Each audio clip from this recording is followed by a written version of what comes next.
pekerja itu kan punya mindset sendiri. Iya. Ya nggak? Jadi kalau misalkan masuk politik terus mendengar para calonnya berbicara terus itu lagi gitu kan ya. Tapi kalau anak baru yang muda-muda mereka akan terkesima begitu. Jadi makanya mungkin menurut saya Bu Lina kenapa dia bisa rendah ya karena memiliki kefokusan yang berbeda, tujuan yang berbeda, karakter yang berbeda. Untuk mengalihkan fokusnya agar mereka aware dengan itu gimana Pak? Mungkin buat masukan buat tim ini, buat calon-calon ini Pak.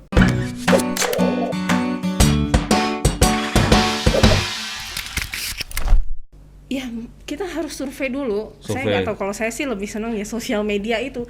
Seberapa banyak ada berapa jenis sosial media yang dipakai karena sekarang semua orang pasti punya gadget kan. Sosial media pendekatannya lebih efektif sekarang. Kemudian dari sosial media itu jenis sosial media apa yang dipakai? Data mahasiswa saya kebanyakan rata-rata Instagram yang mereka pakai dibandingkan Instagram, Facebook. Ya, apalagi sekarang Facebook, Instagram udah major, WhatsApp udah major gitu kan. Jadi sebenarnya untuk penggunaan sosial media itu tidak jadi masalah. Cuman seberapa kreatif mereka bisa menyusun pesan-pesan atau katakan konten untuk menjadi membuat menjadi menarik pesan-pesan politik tersebut. Begitu. Instagram ya, pemilihan channel untuk mendistribusikan pesan itu juga tim juga harus jeli jadi ya. Jangan hanya sekedar kayak kita nih podcast gitu kan ya. Real nyata enggak, memang harus disusun sehingga tahu rangkaian pesannya itu apa begitu. Saya mau ambil contoh nih Mas. Saya ngikutin Ridwan Kamil, Gubernur Jawa Barat ya. Saya bisa nilai overall kalau saya kasih nilai itu mungkin udah 90 lah. Kenapa? Touchingnya memang merayat dan dia hanya menggunakan Instagram saja. Nah artinya sebagai pemimpin dia tahu apa yang menjadi kesukaan dari masyarakatnya begitu, dan itu hampir di seluruh Jawa Barat gitu. Dan dia mengontrol yang berbicara dengan dia itu boleh pakai bahasa gaul, boleh pakai bahasa daerah, tapi sopan. Begitu. Tapi sepertinya calon-calon di sini belum megang belum kan? Belum punya masing-masing, belum ada. Ya, dan itu Instagramnya itu dipegang sendiri, Mas. Ganjar Pranowo juga pegang sendiri gitu. Tapi kalau misalkan saya nggak tahu kalau di sini tuh apakah dipegang sama asistennya kah atau apa, saya nggak tahu gitu kan. Itu yang harus menjadi perhatian ya Bu ya. Pembelajaran buat siapapun. Apakah dia tua mau muda sekarang nggak penting itu nggak penting yang kayak gitu ya. Good looking, berwibawa itu buat saya enggak. Yang penting wawasannya luas nggak sih gitu kan. Kemudian mau nggak dia merangkul kita gitu. Kalau dari sisi komunikasi mungkin kalau dari sisi politiknya tahu. Jadi ada kelemahan calon-calon sekarang memang dari sisi pemasaran di media sosial. Mereka belum langsung menyentuh ke situ kan. Sebenarnya bahasanya bukan pemasaran Mas. Kalau aku lebih tepat publikasinya. Publikasi ya. Publisitasnya gitu ya. Saya teringat jualan terus memang. Eksistensinya tuh kemana gitu. Kalau saya ya begitu. Kalau Mas sendiri gimana Mas? Ya, saya sebenarnya kangen juga bisa kangen rame ya. Kangen rame gitu kan. Kangen rame. Ini memang pandangan kami kok masih adem ayem, maka tadi jadi enggak sebenarnya, atau calonnya itu gitu kan. Nah, jangan-jangan malah udah ada deal khusus ya, jangan-jangan udah ada yang menang ini kan, akhirnya udah adem ayem aja. Kira-kira ada arah ke gitu nggak Mbak? Mungkin nggak? Apanya? Maksudnya mungkin nggak? Jadi kayak mimpah gitu. Apa kalau bahasa sini apa? Udah ada yang menang gitu loh. Jangan-jangan udah ada yang menang gitu kan. Akhirnya ya udah gini-gini aja, nggak usah rame-rame gitu. Kalau saya sih tetap optimis ya. Tetap optimis begitu pilkada ini akan baik-baik saja. Karena gimana pun ya negara sudah mengatur sedemikian rupa. Jadi paling tidak bukan paling tidak, seharusnya gitu ketika misalnya negara sudah memilih sistem politik ini, mau mengadakan pilkada, bahkan nih tahun 2020 perpunya sampai 2 kali dirubah begitu, direvisi begitu ya, plus minusnya terkait dengan politik dan lain-lain. Sebagai warga negara, kalau saya bicara sebagai warga negara harus ikut aktif. Itu yang biasa juga saya sampaikan kepada lingkungan terdekat saja gitu, warga, dengan kampus dan lain-lain. Harus optimis sih kalau menurut saya. Mbak Enci tadi menarik sebenarnya, calon-calon itu harus ngapain? Ibaratnya gini, terutama kan untuk kalangan milenial gitu kan. Jadi memang harus ada pesan khusus. Nah, konkretnya mereka tuh, "Nih loh, kamu tuh harus gini gitu loh." Konkretnya apa kira-kira? Konkret. Dia apa salahnya harus bikin akun Instagram sendiri kayak Enggak, atau ini apa? maksudnya saya menunjukkan kepada konkretnya kepada si calon pilkada. atau ke tim sukses atau lah. ke tim sukses lah gitu biar ada masukan. Ini buat timku sukses ya. Berani bayar berapa? Tapi tim sukses terima kasih kepada kami ya, kami pancing dulu ini. Jangan-jangan mereka juga punya cara sendiri gitu kan, jangan-jangan gitu kan. Hari ini adem ayem, besok ribut nih. Gimana Mbak Anji? Saya pikir saya cuma tahu tim sukses, saya nggak tahu tim-tim sukses di antara yang lain ya. Ada beberapa yang sudah menggunakan media sosial sih. Namun sifatnya hanya semacam informasi belaka begitu. Maksudnya ya nggak jadi masalah sih menginformasikan kegiatan. Namun kekurangannya adalah pesannya begitu. Pesannya disampaikan ya cuma laporan, "Halo, saya lagi di sini nih bersama ini nih, reportase ya." Iya, reportase. Anak muda nggak suka. Gitu lebih ya. Lebih suka misalkan kalau memang mereportase sesuatu atau ingin menyampaikan informasi sesuatu, dikemas lah menjadi sesuatu yang lebih sifatnya, saya pakai kata-kata yang bergairah gitu ya, yang memang memancing sehingga pesan yang disampaikan pun sifatnya ringan dan edukasi. Ya. Contohnya mau pengenalan misalkan bagaimana sih saya mau belusukan nih, belusukan, ya udah ada tim yang ngeblusukan, terus ikut kemudian diajak bicara. Kalau sekarang tuh banyak yang live Instagram dan segala macamnya, itu salah satu bisa dipakai cara untuk menarik minat. Nah, yang harus dipastikan adalah followersnya, sehingga memang pesan yang disampaikan tercapai. Iya. Ini kalau aku kan coba cek Mbak, ini analisa beberapa akun sosial media calon ya, itu engagement-nya rendah banget. Gitu, misalkan ini yang tanggal 6 nih. Ya. Kebetulan kita ada tools ya, kita lihat mau dia pakai itu monitoring, itu engagement-nya rendah-rendah. Habis reach impression-nya nggak ada. Jadi like aja ya. Ini kalau like cuma 24, 14, 20, 10. Ini calon-calon ya. Ini saya udah masukkan semua akunnya calon-calon ya. Penduduk Kepri berapa? Jadi kalau tadi Mbak Anji sampaikan soal pengelolaan sosial media pun mereka menggunakan channel itu, mereka kalau lihat ini ya jadi apa sekedar upload aja? Iya, gitu loh. Ini pertanyaannya mungkin nggak ini gitu loh. Pertanyaannya nggak ada tim yang mengelola itu mungkin. Masa gitu loh. Tapi masa gitu kan? Ya nggak ngerti gitu kan. Itu memang sih cukup mengejutkan kalau. Iya, memang kemarin sempat gitu kan? Memang kemarin sebelum aturan PKPU yang soal larangan kampanye itu, sebelum Facebook membuat aturan Facebook Ad itu masih mereka sempat tinggi, mereka beriklan. Nah, ini sekarang berhenti semua. Memang akhirnya ketahuan, jadi hanya engagement-nya tinggi karena iklan. Padahal penting ya engagement segala macam reach penting ya. Kan mereka yang ditargetkan kan reach jangkauan, mereka menjangkau berapa banyak orang. Dan satu lagi penggunaan hashtag itu ternyata mempengaruhi Mas. Betul. Mempengaruhi sekali gitu. Jadi kalau misalkan itu juga mempercepat orang untuk meningkatkan engagement tadi itu. Rendah banget. Jadi ya ini. Jadi nggak efektif dong apa yang dilakukan. Jadi sebenarnya jadi konsen efektif, cuman cara dia yang nggak efektif. Ya mungkin ya. Tapi masa sih gitu kan. Makanya mengejutkan. Makanya ada Mayem. Ada Mayem versi kita loh Bu. Bukan riak-riak loh. Ini keroyak ini. Riak-riak. Iya. Mbak Ina, aku mungkin kasusnya yang untuk ini sekarang ada isu soal itu loh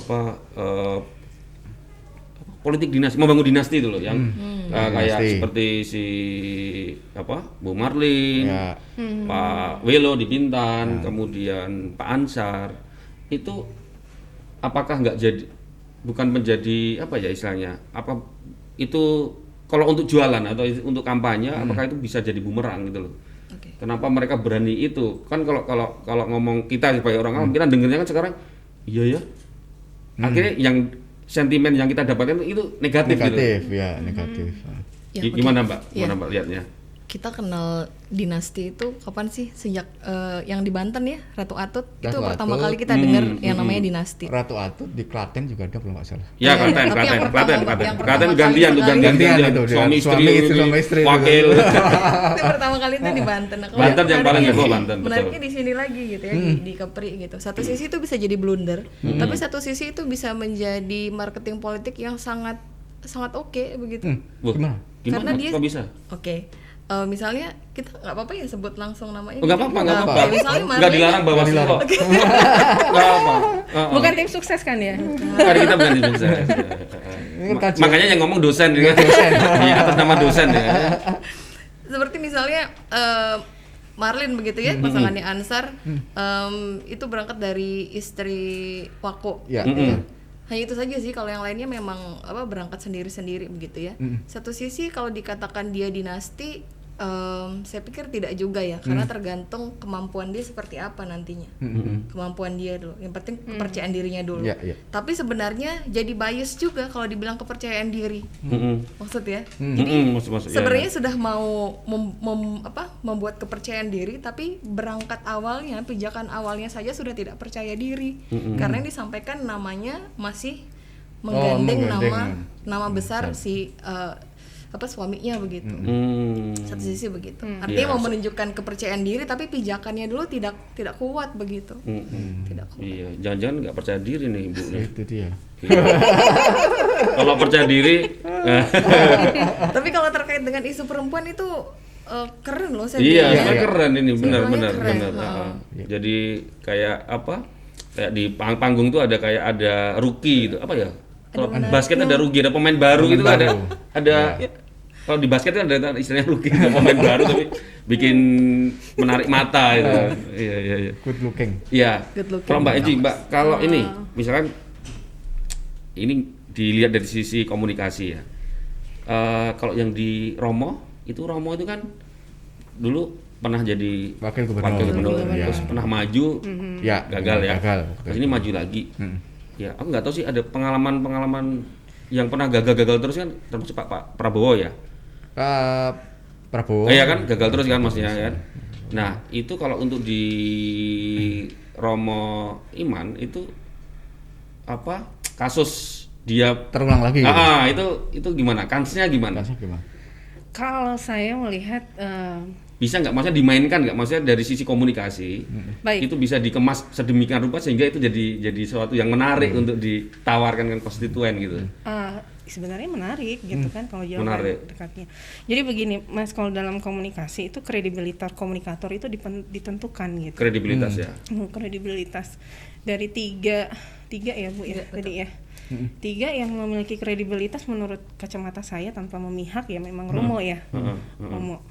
Tapi kalau Romo dan yang kedua Pak Ansar. Iya, Pak Ansar ya. Nah, ini nanti kita bicara keduanya ini nanti balik lagi penilaian citra mereka di mata masyarakat. Penilaian mereka dari citra itu artinya ya penilaian ya, pandangan ya sebenarnya banyak banget jenis-jenis citra tuh kalau dari segi komunikasi ya memang keseluruhan disebut dengan penilaian. Nah, penilaian ini bagaimana? Apakah dilihat dari cara kerja mereka atau dilihat dari banyak kan pengalaman mereka atau dilihat dari usia mereka begitu kan? Kalau misalkan Romo dengan Pak Ansar kan jelas Romo lah yang lebih dewasa, lebih senior karena gitu. pengalaman dan segala macam. Di pemerintahan yang gubernur ya. Ya kalau Pak Ansar enggak. Nah, ini nanti bisa di packaging unik sebenarnya gitu. Kalau misalkan jauh lebih baik lagi misalkan Romo dengan Pak Ansar gitu. Tapi kan nggak mungkin, nggak mungkin itu kekuatan yang luar biasa. Tapi kalau bisa digabungin ya. Palu September nggak boleh lagi. Nggak boleh ya. Aduh, harusnya konsultasi sama saya. Betul itu. Ini partai-partai ini dengerin sebenarnya. Dan Pak Isdianto dengan Rudi gitu. Ngawur gitu. Enggak bercanda ya. Jadi ini berkhayal aja ya. Jadi yang memang itu memang bisa dikemas. Cuman memang pasangan apa sih istilahnya nih, Romo dan Sinergi ya. Iya. Pasangan sinergi ini bisa memang mau bekerja sama dengan orang-orang yang terlibat di kalangan anak muda gitu aja sih. Mbak masih ngomong soal sinergi. Mungkin kita bahas soal slogan deh. Ya, kalau ngomong slogan itu kan salah satu bentuk komunikasi ya. Benar. Iya kan? Nah, itu Iya. mungkin dari analisanya Mbak Enji, kalau aman itu Ansar Ahmad Marlin tuh secara citra atau pesannya itu apa sih sebenarnya? Menurut Mbak Enji message ya? yang akan disampaikan kira-kira apa? Gitu. Ya kalau kita kan aman ya taunya aman tertib gitu ya. Ya. Apakah Kepri butuh aman gitu? Atau kita butuh masalah kita butuh makan? Aduh, ya Allah. Ya kita anggap aja memang mereka sangat aman sekali lah sebenarnya. Apa ini. Menurut analisa dosen ilmu komunikasi ini. Nanti habis itu lanjut insani sama sinergi. Semua diulas. Diulas. Biar adil. Aman, kalau menurut saya sih aman, Pak. Siapa? Pak Ansar dan Ansar Marlina Marlin. ya. Ya. Saya pikir memang gaya pemimpinnya akan itu merepresentasikan gaya pemimpin mereka nantinya gitu kan ya. Slogan itu. Jadi mereka berusaha untuk memberikan pengetahuan, memberikan semacam pesan bahwa aku akan memimpin dengan cara yang aman, sesuai dengan regulasi misalkan, sesuai dengan aturan gitu misalkan gitu. Nah, berbeda dengan sinergi tadi. Kalau sinergi ini kan Pak Surya dengan Pak Iman itu kan beda jauh ya umurnya ya. Ya. Mereka berusaha untuk sekuat tenaga mereka untuk sinergi. Di satu sisi mungkin si Romo pengen melengkapi Pak Iman juga ingin mengikuti Romo begitu. Itu makanya pesannya, disebut sinergi, itu pesan. Jadi saya pikir slogan ini adalah salah satu representasi mereka masing-masing gitu. Nah, kalau insani. Komplit. Berat ini insani. Insani berarti Isdianto Suryani. Isdianto Suryani. Ini yang saya tidak lihat auranya gitu. Atau nggak langsung ngeklik itu ya.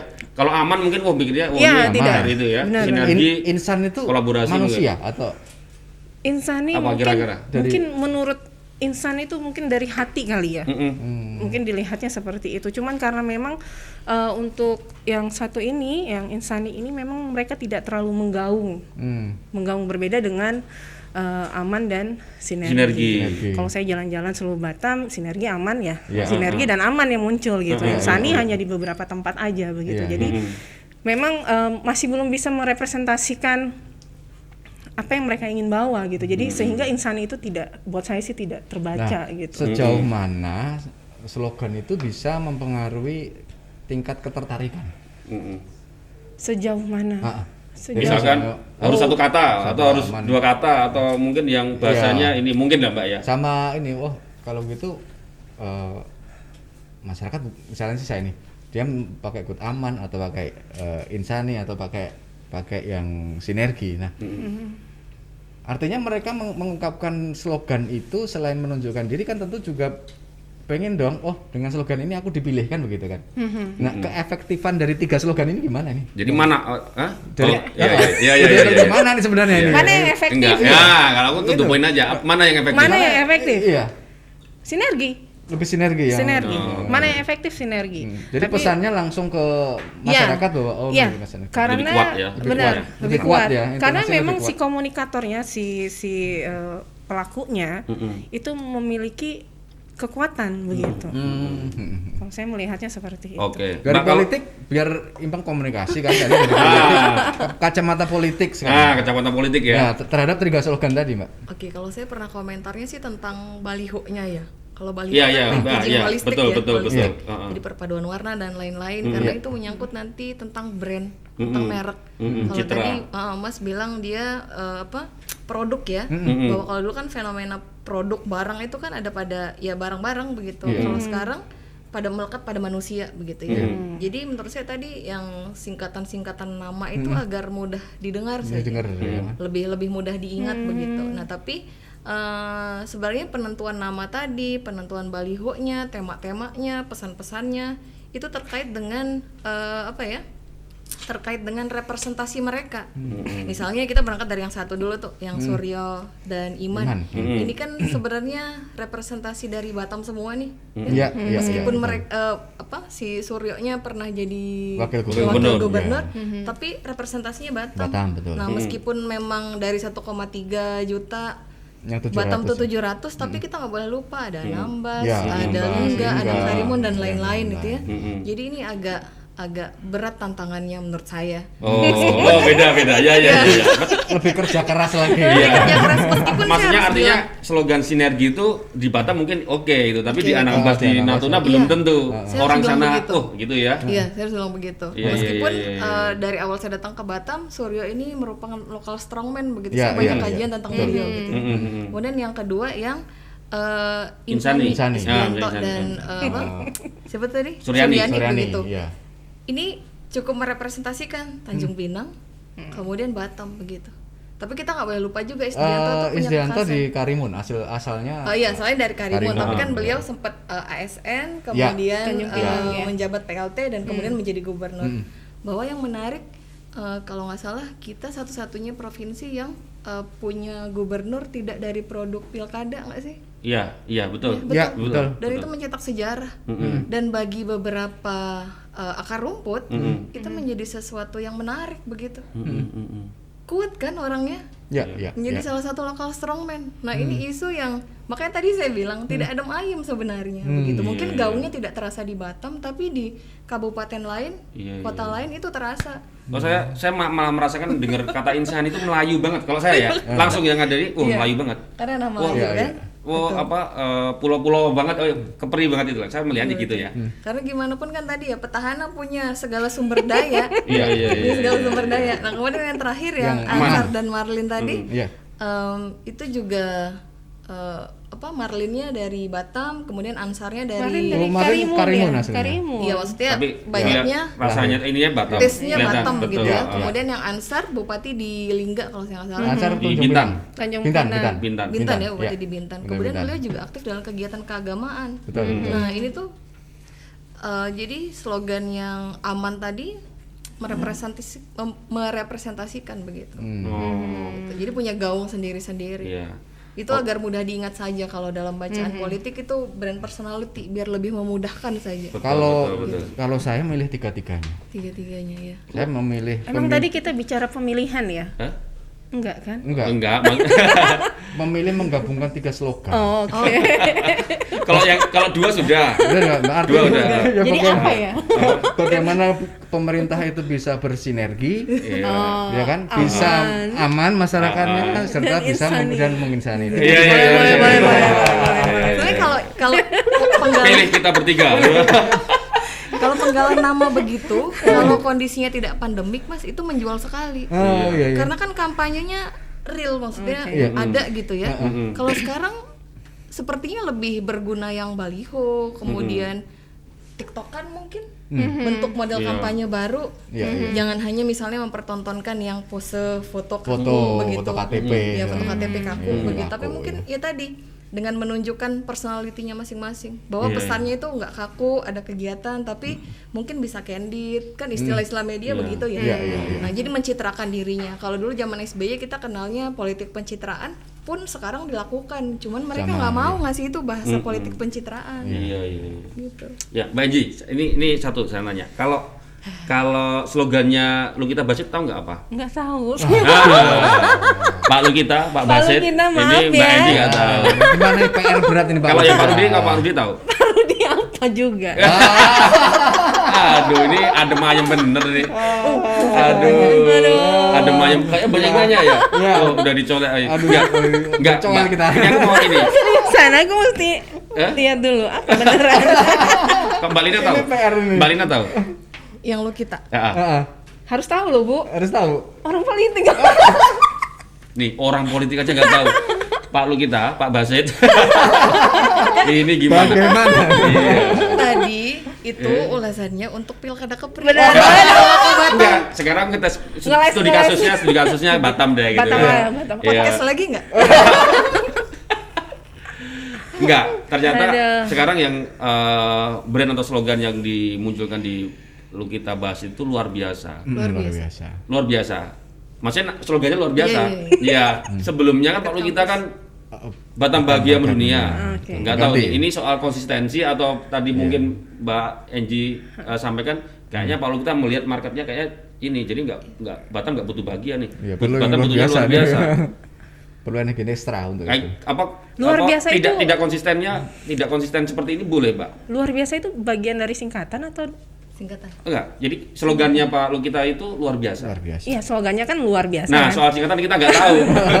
Singkatan ya. Singkatan tuh ya. Aku singkatan. Iya.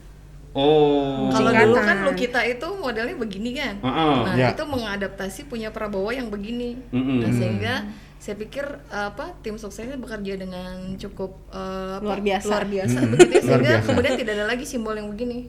Karena dulu kan banyak ya di Baliho di mana-mana gitu, daerah Batu Aji banyak banget. Luar biasa itu singkatan dari Lukita Basit itu ya. Tapi itu bisa jadi jargonnya juga. Iya. Kalau ramah menurut Mbak Enji gimana ramah? Ramah itu Rudi yang cakar. Waduh, Mbak Enji juga nggak tahu. PR lagi nih. Iya PR. Mohon maaf ya bapak-bapak. Enggak, sebenarnya yang disalahkan bukan Mbak Enjinya. Jadi itu. Ya, jadi atau sayanya yang nggak baca berita ya.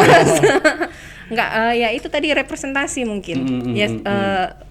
Saya membenarkan Bu Lina mengatakan bahwa memang ini brand identity dari masing-masing orang gitu, biar supaya orang tahu mau milih siapa nih luar biasa, mau milih siapa nih ramah gitu kan. Tapi yang incumbent Pak Rudi ya berarti ya. Iya, Pak Rudi memang ingin menunjukkan bahwa memang dia ya memang selama ini ramah begitu kan, bahwa gaya kepemimpinannya adalah ramah dan berusaha untuk menjangkau. Nah, Pak Lukita itu sempat menjabat sebagai Kepala BP Batam ya. Nah, dan perjuangannya saya lihat perjuangan cukup bagus ya, dia berusaha untuk mempublish dirinya dengan baliho-baliho dan dia ingin mengatakan bahwa saya ini nggak kalah mudanya dengan Pak Rudi gitu kan. Jadi ya saya lebih luar biasa dibandingkan Pak Rudi gitu. Jadi memang representasi dari antara kedua belah kubu kayaknya. Saya nggak bisa bicara apa tadi masalahnya? Penantang dan Pertahanan. Bukan bahasa saya soalnya. Politik gitu ya. Politik. Aku dari tadi penantang. Ya, Mbak Enji, Mbak Lina, ini katanya banyak yang nanya. Kayaknya banyak yang nanya ya di ini ya Facebook ya. Mungkin pilihkan deh. Kayaknya nggak mungkin semuanya kita ini. Kita ini. Mungkin dari siapa? Neo Arm. Ya.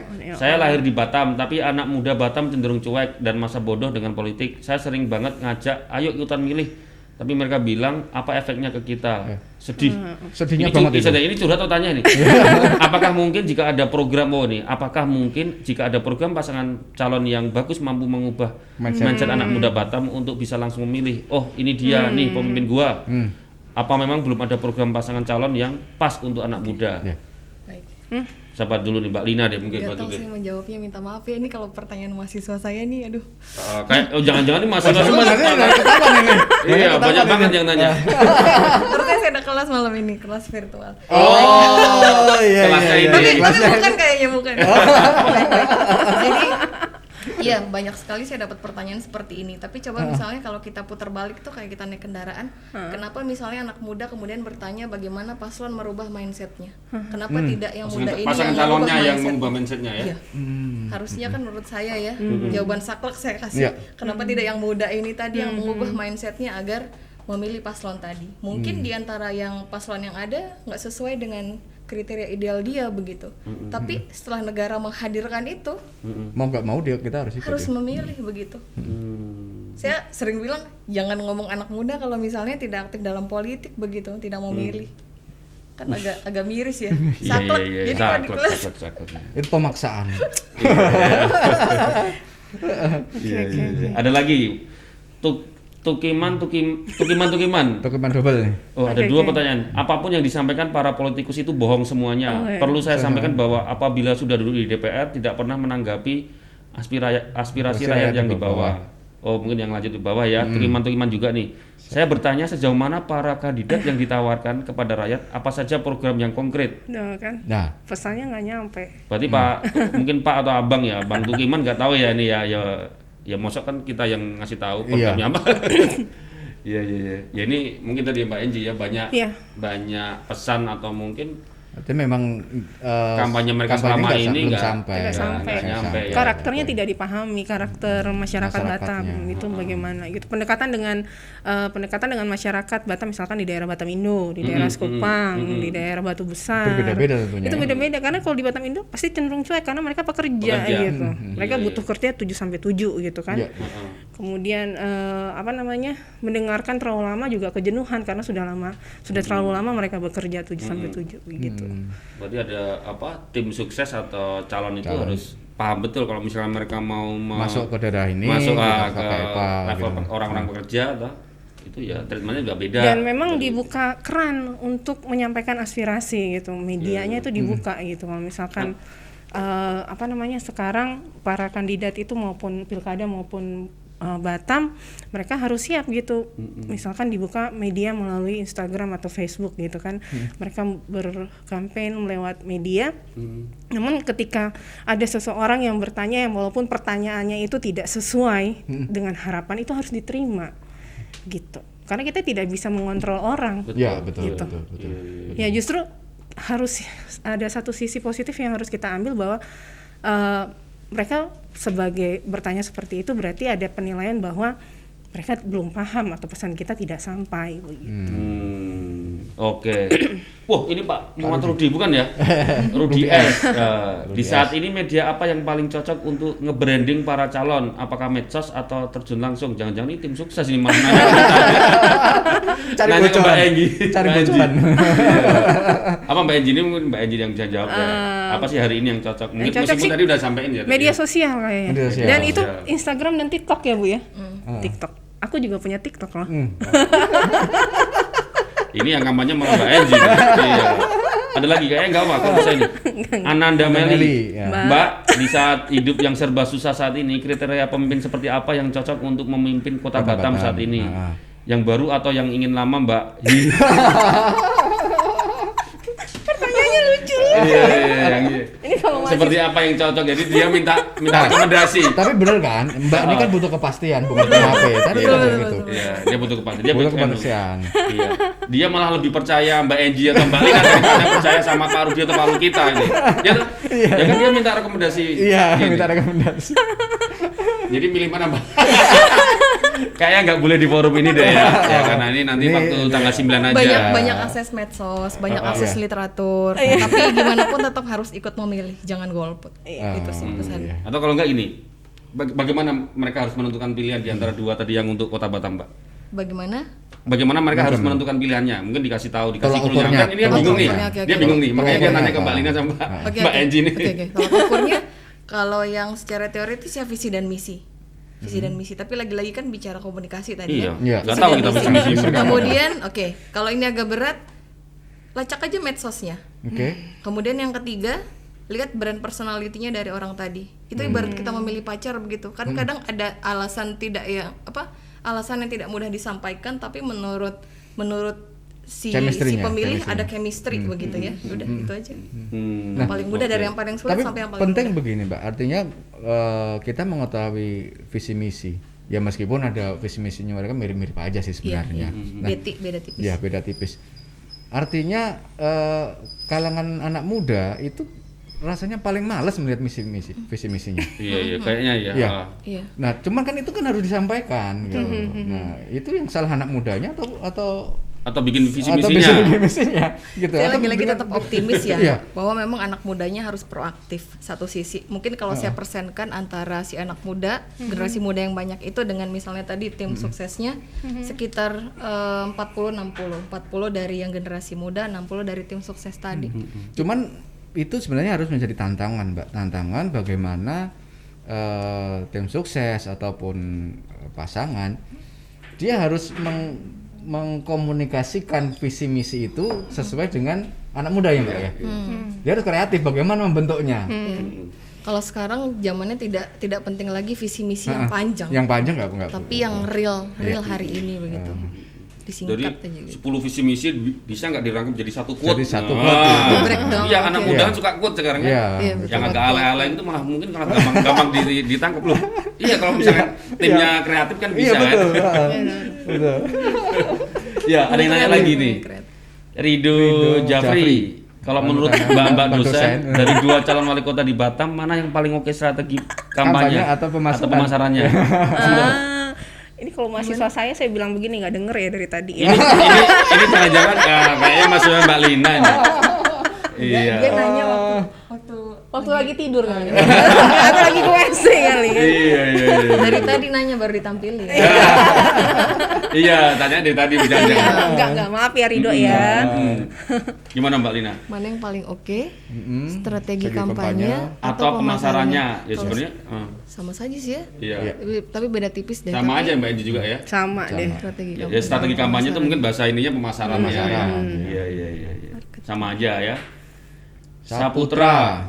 Mas Agus bacain Mas. Sebelum ngomongin calonnya, menurut ibu dosen, KPU sebagai penyelenggaranya udah kreatif belum? Terutama di situasi pandemi gini. Kayaknya publikasi soal pilkada gitu-gitu aja. Ini mau mengalihkan ini. Ada kita membaca. Jangan-jangan kayaknya dia nggak terima. Nggak apa-apa Saputra. Mungkin dia. Saputra nih. Jangan-jangan memang ada peran itu karena ada aturan di PKPU itu bahwa kampanye kan di mereka. Memang di ranahnya KPU. KPU kan.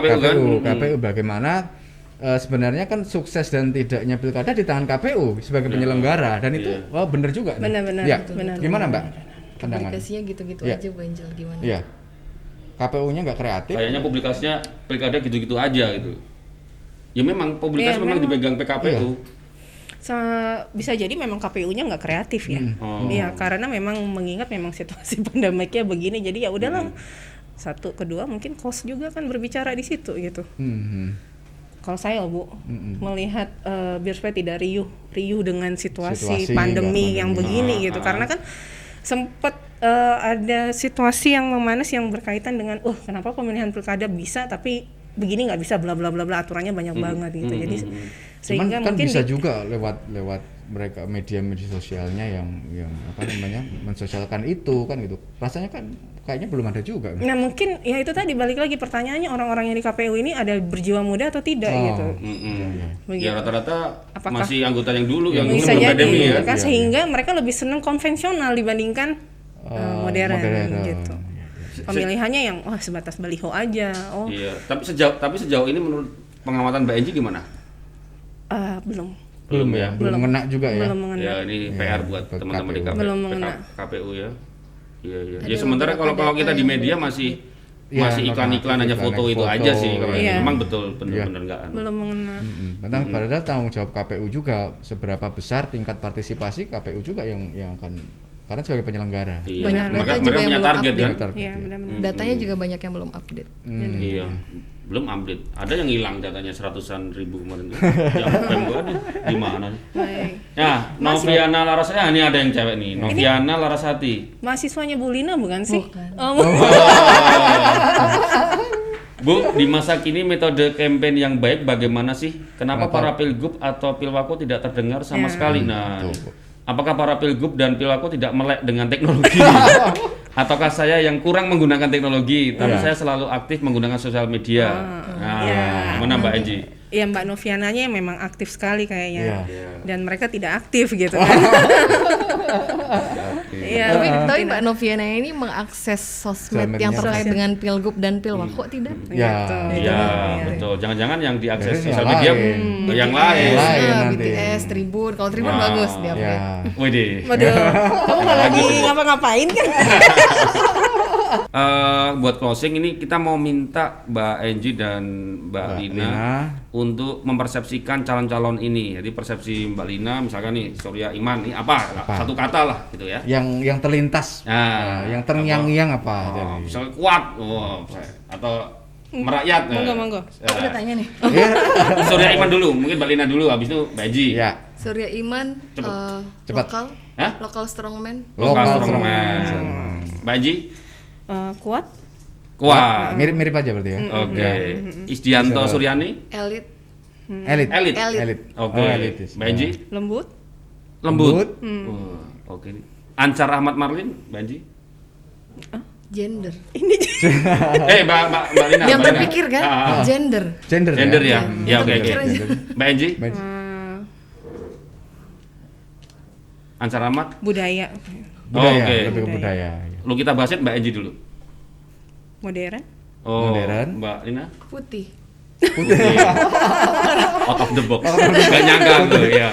Mbak Lina, Mbak Enji mungkin Muhammad Rudi Amsakar Rahmat. Kreatif. Oke. Mbak Lina? Kuat.